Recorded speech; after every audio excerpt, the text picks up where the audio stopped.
Police officers are required to arrest anyone that is exceeding the legal alcohol limit. But what happens when a chief is dead drunk, and the officers don't want to penalize him? He is hammered drunk right now. Yeah, this is a tough day and age, man. They insist on all these electronic things and technology. Unfortunately, here's what happens. It'll probably kill him eventually. Here is a crazy example of police officers trying to cover up another officer's drunk driving. It all started in the spring of 2022. Officer Nathan Dye, a dedicated member of the O'Fallon, Missouri Police Department, found himself patrolling the quiet streets during the early hours of the morning. As the clock ticked past 3:30 a.m., he spotted a vehicle up ahead that was swaying erratically, its headlights casting uncertain shadows on the road. It took nearly 20 seconds for the vehicle to respond to Officer Dye's signals, during which time it continued to weave haphazardly down the road. Finally, with an unlawful turn, the vehicle abruptly veered into a nearby parking lot and came to a stop. How you doing tonight, sir? Do you have your driver license and insurance? Where you come from tonight? I'm actually from Beehawes to my castles. Oh, okay. The reason why I pulled you over, you've been weaving quite a bit. Well, I know, because I was eating my... Okay, eating while driving. Okay. Well, how long has it been since your last drink? Flowers. Couple hours. Okay. Right after confessing to having consumed alcohol, the driver wasted no time in revealing his identity to Officer Nathan Dye. With a somewhat slurred speech, he declared himself to be Greg Hall, the police chief of a neighboring law enforcement department. Officer Dye's next actions would be crucial in navigating this unexpected twist in the encounter. I'm a police officer. Where you work at? Hazelwood. Hazelwood? Okay. How long you been out in Hazelwood? Since 1979. Oh, wow. I'm actually the police chief. You're a police chief? Hazelwood? All right. Despite the revelation that the driver was, in fact, a police chief from a neighboring department, Officer Nathan Dye continued the conversation. The driver's prestigious position should not have influenced the proceedings, but there was an undeniable shift in the atmosphere. It's been a few hours since your last drink. You know how it is. I just got to make sure you're okay to continue. Where do you live at? Waterford Crossing? Okay. How about this, Chief? Just so I feel comfortable knowing you're not intoxicated and you're okay to go. Can you just recite the alphabet starting with letter D and ending on the letter N without singing? So D to N without singing. D? Starting on the letter D and ending on the letter N without singing. So D to N without singing.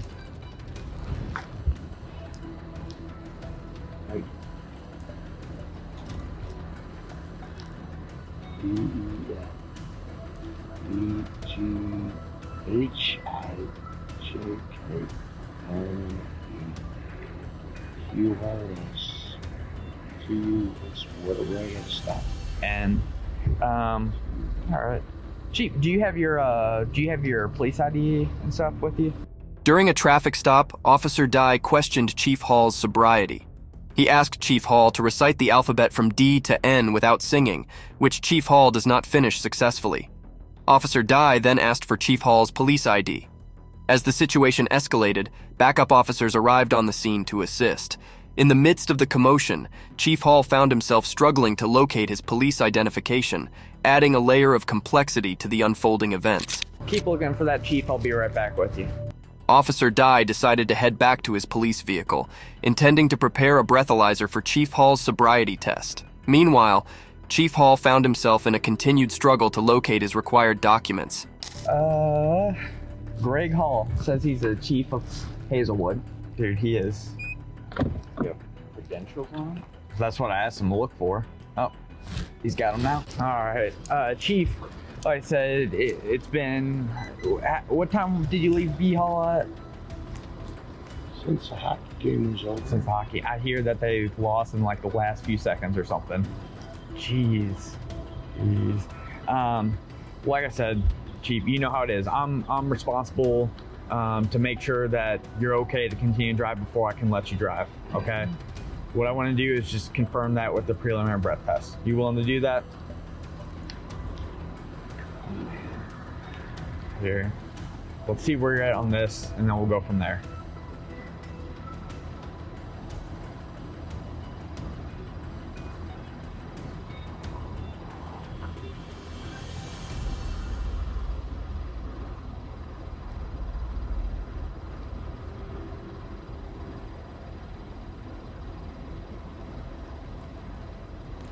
So, Chief, before I can let you drive, I have to confirm you're not impaired, okay? So we could either start with the PBT, see if it's necessary to do field sobriety, or I could have you do some field sobriety tests. Either way, I have to do something before I can let you drive, or before we figure out something else. You know, like,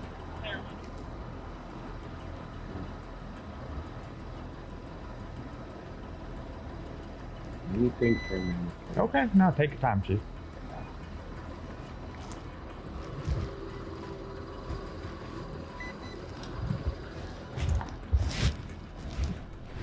$495.62. They discussed Chief Hall's night and the need to check his sobriety before allowing him to drive. Officer Dye suggested a preliminary breath test, and Chief Hall agreed. Officer Dye decided to call his supervisor to the scene, sensing the need for higher authority in the situation involving Chief Hall.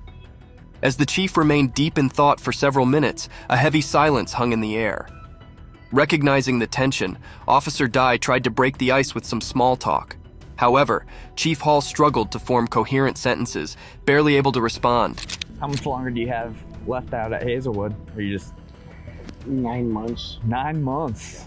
I can only imagine how much things have changed since you started in law enforcement and seeing the way it's gone. I don't know what to do, man. What do I need to do? Just gonna have you do a quick PBT, Chief, see where you're at, and then we're gonna kind of figure out from there, okay? Deep breath for me, blow hard until I tell you stop. Keep going, keep going, keep going, keep going, keep going, keep going. Oh, I will get it this time.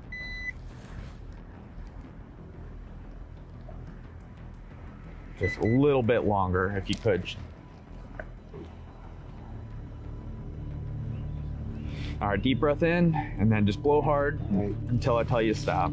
Now, the test failed numerous times, but when they finally got the right result, they were kind of shocked.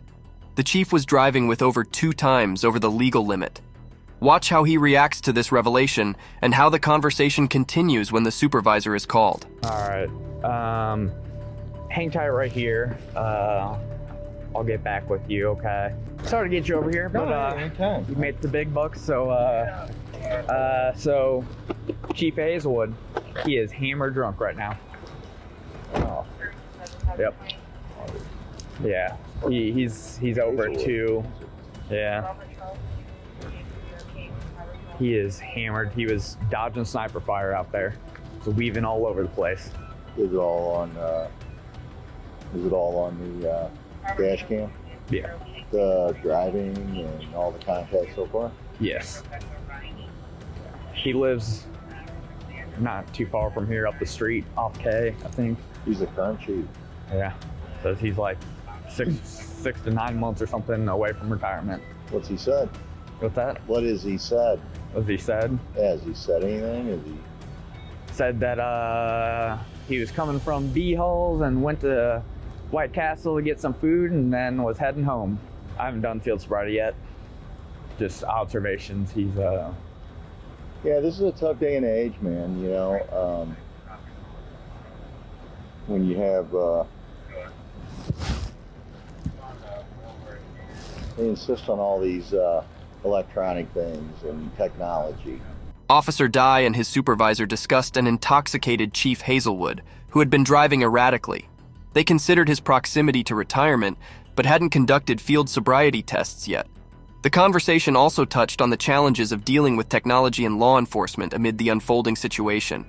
The sergeant found himself in a challenging situation. He acknowledged the difficulty of letting people off the hook when their law-breaking actions were clearly captured on film. However, instead of taking the moral high ground, He decided to delegate the final decision to his subordinate, allowing them to determine the course of action. I want you to handle it just like you'd handle any other call, any other stop. If you've ever given somebody a break, you're welcome to do that. But I'm not going to interfere with the process. I don't care who they are, unless their last name is, well, you know what, doesn't even matter. See how the supervisor almost exposes himself on camera, but realizes that he's recording just at the right time? It only shows how dirty those cops really are. If you're asking me to tell you what to do, that's not going to happen. I will support you in whatever decision you make. But I'm not going to call ours and say, hey, because that's just not right. Alone in his patrol car, Officer Dye grappled with a difficult decision that weighed heavily on his mind. For several tense minutes, he deliberated over the options before ultimately reaching a conclusion. He resolved to continue his investigation, determined to follow the path of thoroughness and justice, so they continue with some field sobriety tests. I don't know what I'm gonna do yet, but I'm gonna have him do some field sobriety, I think. Alright, Chief. Like I told you, the only thing that tells me is whether I need to have you do some additional tests, okay? I'm just gonna have you step out and we'll run through some tests. Alright, sir. You realize the position you're putting us in, right? I understand. I'm not doing anything. I'm sorry. As you can see, he's not doing really well. So he tries another test. Let's see how this one goes. Chief, do you mind just coming over here and standing on this line for me? Hands down at your sides. Hang on 1 second for me, sir. Just right foot in front of your left foot, heel to toe on that line. Keep your hands at your sides, okay?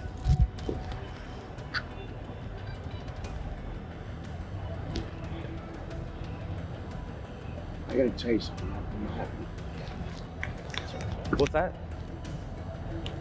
I got bad ankles. Bad ankles. How old are you, sir?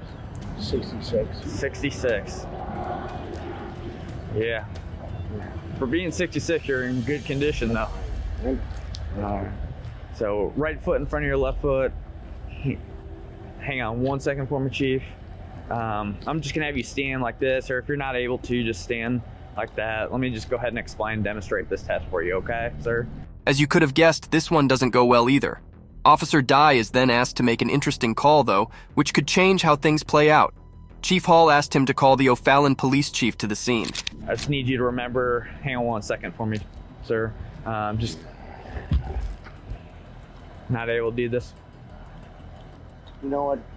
Just talk to Johnny. I don't know what to do.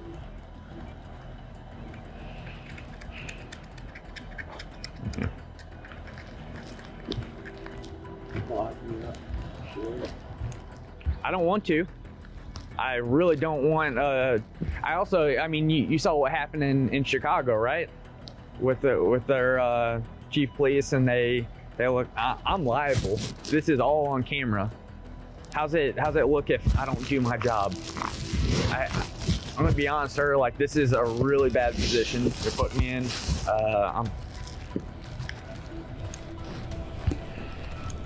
You can just see how Officer Dye is slowly getting scared. I mean, it is a thorough position to be in for sure, but just arresting the chief and taking him to the station would be the right thing to do. Will he do it, though? Well, no. Despite being aware that they had made a poor decision, the officers decided to call their chief and talk about their lack of good judgment while they waited for him to arrive. So, I appreciate taking the call. John Nesky, Chief Nesky, is on his way. Okay. And he's the top. He's on his way up here. He's on his way. And we did our job. Yeah. I'll find you, like I said. Yeah. I just, with all being on camera, Hey, Chicago, I'm sure you remember when that whole superintendent. Listen, I'm not making, this is not, I gave I gave and I'm still recording. I gave a courtesy to my supervisor to let him know the issue, and because things like this are cause absolutely problems. Absolutely. So I wanted him to be aware of what our decision was and give him the opportunity to make a different one or contact the chief of police. And he contacted the chief of police, and he lives down the street, and he'll be here shortly. Perfect. Don't want to lock up a chief or another officer. He's hammered, though. He's hammered, and he doesn't have VGN. This is a common thing for him. Oh, really?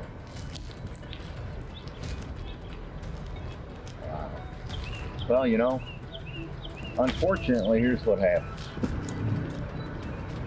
It'll probably kill him eventually. The unnamed sergeant couldn't hide his frustration. It seemed like Chief Hall's reckless behavior was becoming all too common. With a heavy sigh, he voiced his concerns to his comrades, emphasizing that Chief Hall's actions would inevitably lead to his downfall. It was clear that the sergeant understood the inherent dangers of allowing their fellow officer to roam freely. They were becoming less preoccupied with Chief Hall's own fate and more concerned about the potential victims of his actions. After all, these officers were entrusted with the duty to uphold justice and protect the community.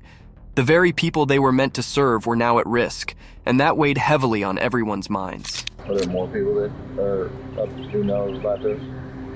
Okay. Right. Stop recording. After some time had passed, Chief Hall's close friend Chief John Neske from the O'Fallon Police finally arrived at the scene. There were some heartfelt hugs, acknowledging the bond that had grown between them over the years. But then, the situation continued. As the initial greetings settled, Chief Neske made his way toward Officer Dye. Die. Nathan, if I take him home, or are you gonna have any issues? Not at all. Not at all, Chief. I'm sorry to get you out here. I just No, that's want to make okay. sure. That's okay, because you do what you got to do. Yeah. If you don't mind, I will take him home. I have known him for a lot of years. Yeah, no, understandable. And again, sorry to wake you up, Chief. Nope, that's okay. He and I are gonna have a long talk on the way home. Yeah. Sorry, sir. I'll take it. Nope. You did your job. Chief Hall got a ride home from the O'Fallon police chief. The story didn't emerge until nearly 2 months later, with the city staying silent, claiming Chief Hall entered a program. He retired 7 months early with benefits, kept his gear, and received an extra month's wages, all while potentially evading a DUI charge.